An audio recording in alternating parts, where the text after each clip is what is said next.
Now here's another very good example of dimensional analysis. So we are being asked that while it is being played, a violin string produces a tone with frequency f in seconds inverse. The frequency is the number of vibrations per second of the string.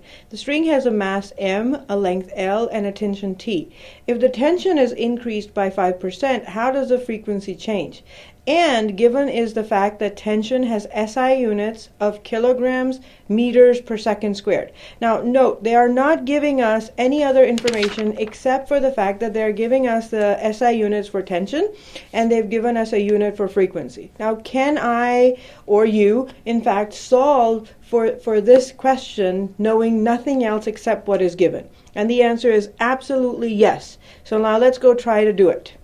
So now what is this question saying? This question is saying that while it is being played, the violin string produces a tone, right? So frequency is equals to the number of vibrations per second. So frequency, which is given by F, is number of vibrations per second.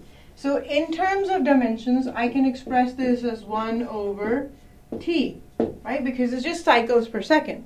Now next it asks us that string has a mass m, good, dimensions of mass will be m, and then it also says that it has a length L, so the dimensions of length will be T, the dimensions of length will be L, okay, and it has a tension T. Now can tension have dimensions? Now that's a question, okay. Is tension a SI unit? No. If tension is not an SI unit, then it can't really have dimensions, right? However, can tension be expressed as an SI unit? And the answer is yes. And they give us SI units for tension as kilograms meters per second squared.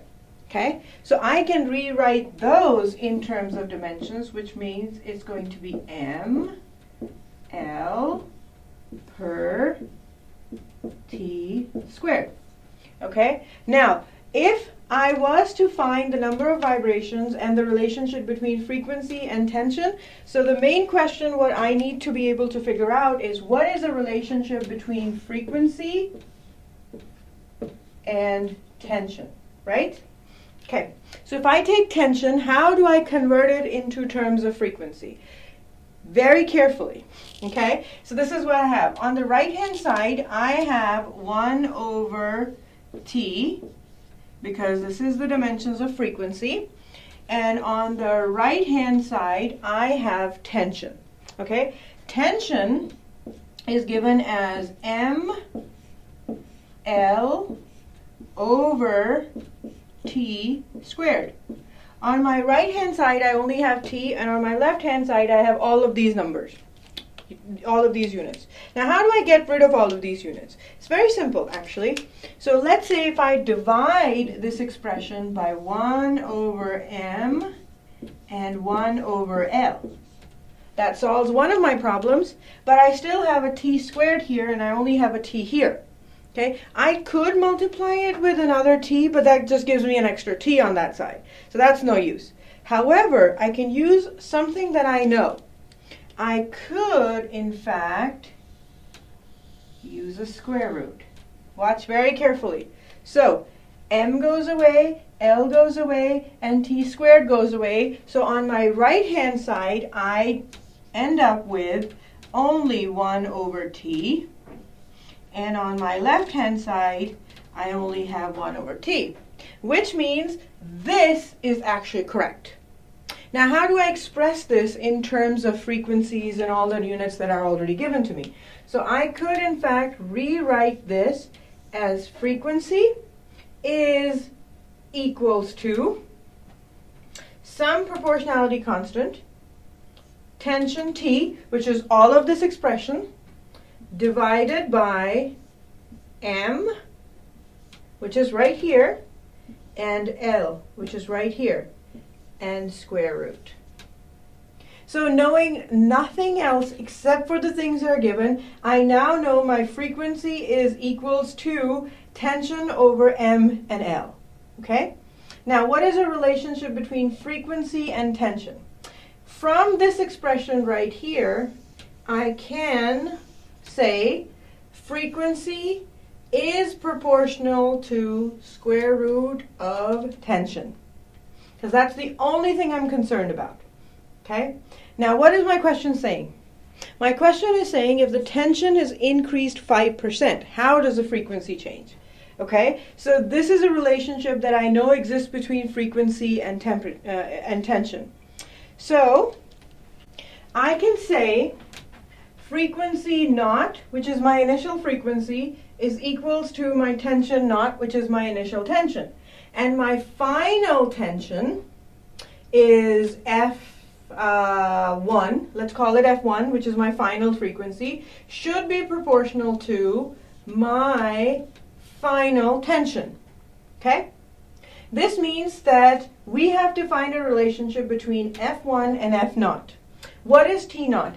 Given is the fact that T final is equals to 1.05 times T0.